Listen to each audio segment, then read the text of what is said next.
les qualités du chef. Je voudrais vous en citer 5. Il y en a une dont je ne vous parle pas parce qu'elle coule de source, c'est la compétence, l'expertise. Napoléon disait « il n'y a rien de pire que de faire un métier qu'on ne sait pas », il avait raison. Non, la première qualité dont je voudrais vous parler, c'est l'exemplarité. Elle est éliminatoire, elle n'est pas suffisante, elle est indispensable et elle est éliminatoire. Comment peut-on demander à des personnes que l'on a l'honneur de diriger, de commander, de guider, de faire quelque chose si au quotidien on fait le contraire? Ça, c'est un truc qui est éliminatoire. La deuxième qualité, c'est l'authenticité. Vous voyez, on est dans un monde où Balzac, avec sa comédie humaine, aurait vraiment fait un tabac. On est dans les éléments de langage, on est dans les phases de communication. Vous voyez? Mais la vie, ce n'est pas une comédie, ce n'est pas une tragédie. La vie, c'est la vie. C'est quoi ce machin? On n'est pas en représentation. Moi, vous croyez que je suis en représentation? Vous croyez que ce que je vous dis ça parce que je sais que ça va être repris et au billard à 4 bandes, ça sera intéressant pour moi. Je m'en fous, moi. Je dis ce que je pense. Ça ne m'a pas nui, d'ailleurs. J'ai terminé chef d'état-major. Donc, je dis ça aux jeunes officiers. Soyez naturels, soyez libres. La troisième qualité, c'est l'optimisme, l'enthousiasme, la passion. J'avais appris quand j'étais jeune à la Flèche, en 73, cette citation du prince de Ligne, aimer le métier militaire à la passion, oui, passion est le mot. Cette citation, alors elle est beaucoup plus longue, je m'arrête là, mais elle m'a guidé toute ma vie. La passion, les tripes. Est-ce que vous croyez qu'on emmène des jeunes de 20 ans issus de notre société d'aujourd'hui jusqu'au sacrifice suprême avec l'intelligence? On les emmène avec la flamme, avec les tripes, avec la passion, avec le charisme. Il faut retrouver. Et le charisme vrai, si tu t'assieds, il se couche. Et on les emmène vers le bien, le vrai, le beau, au bout du monde. La quatrième qualité, elle est en voie de disparition, je trouve, un peu ces dernières années, surtout à Paris. C'est l'humilité, la modestie. Un bon chef est un mendiant d'humilité. Et plus vous montez dans la hiérarchie, c'était mon cas, moi j'ai démarré au bas de l'échelle, je montais à la garde et j'ai terminé chef d'état-major. Plus vous montez, plus vous devez avoir un contrepoids d'humilité et de modestie. Sinon, vous pourriez croire que vous êtes un mec génial, au destin singulier, supérieur, que rien n'arrêtera et que vous, on ne vous la fait pas. Alors, si vous ne mettez pas des contre-pouvoirs d'humilité, de modestie, vous pouvez assez rapidement devenir dangereux. Moi, j'ai mis en place des contre-pouvoirs, en particulier un qui est très fiable, c'est ma famille. Donc, le soir, quand je rentrais d'une journée de chef d'état-major, j'avais vu les plus grands de ce monde et je commençais à raconter ma journée. Ma femme et mes enfants me disaient « Bon, papa, t'es sympa, mais il y a le lave-vaisselle à vider, après on discute ». Et puis la cinquième qualité qui regroupe l'ensemble, c'est d'être tout simplement ouvert aux autres, naturellement, tourné vers les autres. Pas simplement ouvert, mais tourné vers les autres. C'est actif. Ne pas être un homme de pouvoir, mais être un homme de responsabilité, ce n'est pas la même chose. Beaucoup d'hommes de pouvoir aujourd'hui, partout. Toute autorité est un service. Sur le fronton de nos écoles de formation, j'aimerais qu'il y ait cette phrase, la vraie richesse est chez les autres. Un bon chef, il ne fait pas, il fait faire et il fait confiance. Regarde cette vidéo avant d'abandonner, avant de baisser les bras. Vous avez peur d'avancer parce qu'on vous empêche, parce qu'on vous critique ou parce que vous vous sentez seul ou abandonné. Laissez-moi vous dire une chose, il n'y a pas de bonheur sans douleur. Il est vrai qu'on ressent tous la peur de temps à l'autre. C'est tout à fait normal, c'est humain. Mais ne baissez jamais les bras.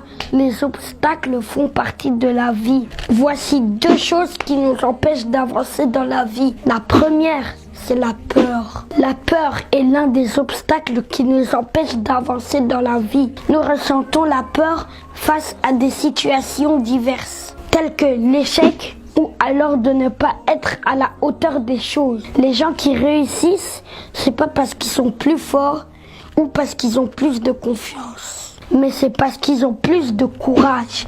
Il faut avoir du courage. Reconnaissez vous-même et reconnaissez vos peurs pour vaincre vos peurs. Deuxièmement, l'entourage. Votre entourage peut être le pire ennemi de vos projets. Éliminez l'entourage toxique qui ruine vos projets et vos énergies créatives. Éliminez les mauvais œils branchés sur vous. Si vous avez un super projet qui vous tient à cœur et que vous mettez beaucoup d'énergie dans votre projet, il y aura toujours des gens qui vont vous décourager. D'autres vont vous dire ça ne va pas marcher. D'autres vont même vous dire laisse ça et fais ça.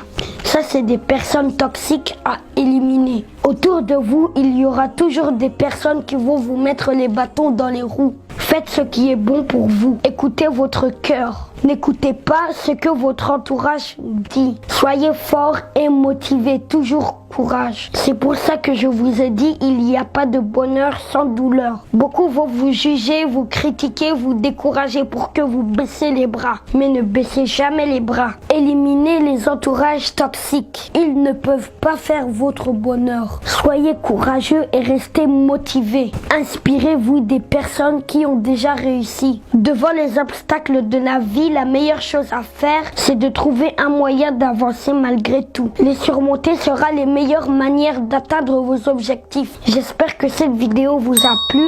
Partage avec tes amis et avec toute personne qui t'entoure. N'oubliez pas de persévérer parce que la persévérance est la clé du succès. La persévérance est au rendez-vous chez tout le monde, pas que chez moi.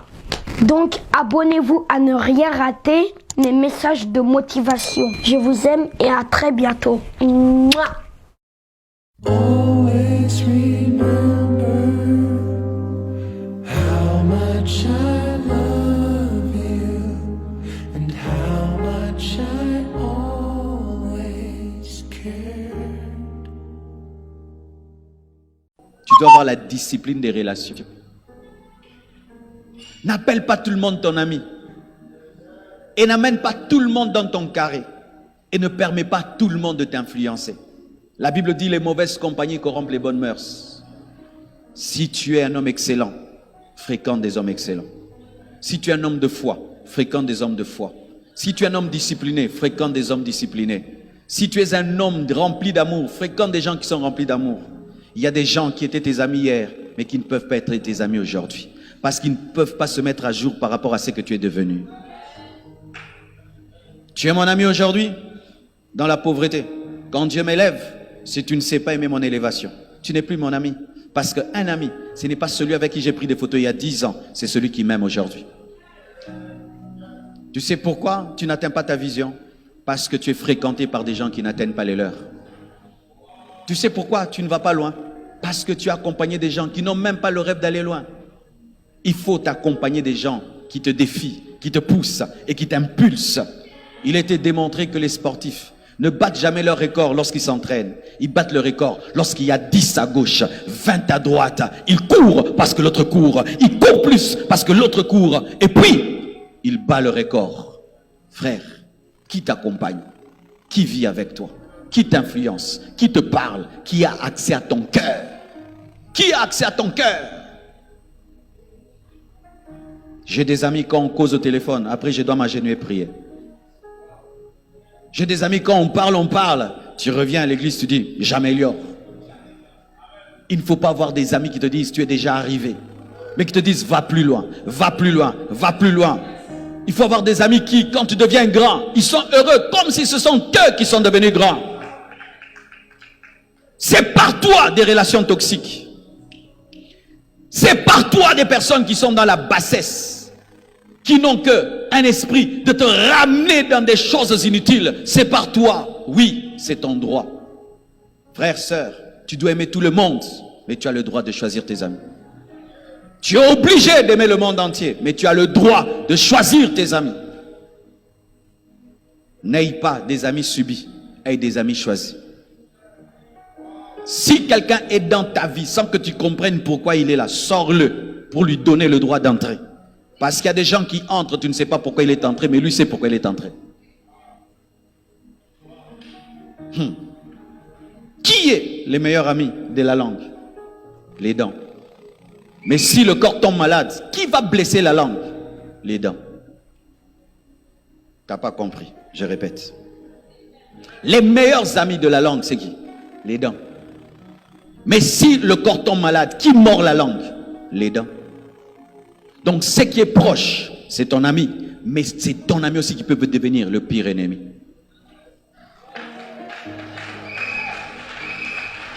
Lorsque quelqu'un se mord la langue, eh bien la douleur que la langue ressent est terrible. Mais qui vient de le faire? Celui qui est à côté. Mais quand le corps est en bonne santé, regardez comment nos dents évitent notre langue. C'est pourquoi tu dois veiller sur qui est proche de toi. Parce que si tu ne veilles pas, le jour où la maladie entrera, la personne te fera très très mal. Arrêtez de vous confier à n'importe qui. Arrêtez de révéler vos secrets à n'importe qui. Arrêtez de dire tout à tout le monde. Parce qu'aujourd'hui, il ne te fera pas du mal. Demain, quand tu seras grand, par jalousie, il va brandir cela. C'est pourquoi moi, je donne le droit à quelqu'un lorsqu'il vient faire une cure d'âme chez moi. Tu lui poses une question, il refuse, c'est son droit. Oh ma soeur, tu as fait ceci. Ah non, je ne sens pas de te dire. Parce que si je suis indiscret, demain elle devient la première dame. Et moi je vais dire les secrets de la première dame qu'elle m'a révélé quand elle avait 20 ans. Arrêtez d'être sur vos vies. Hey, la discipline de ta bouche. Aujourd'hui, ce que tu dis, tu trouves que c'est rien parce que tu n'es rien. Mais demain, ça va être une arme contre toi. Par jalousie. Parce qu'il y a des gens qui se plaisent à dire, voyez celui que vous trouvez grand, il n'est rien. Voici, voici, voici, la jalousie. Qui est ton ami? Quelles sont tes relations? Qui te fréquente? Qui te parle? Qui t'influence? Qui te révolutionne?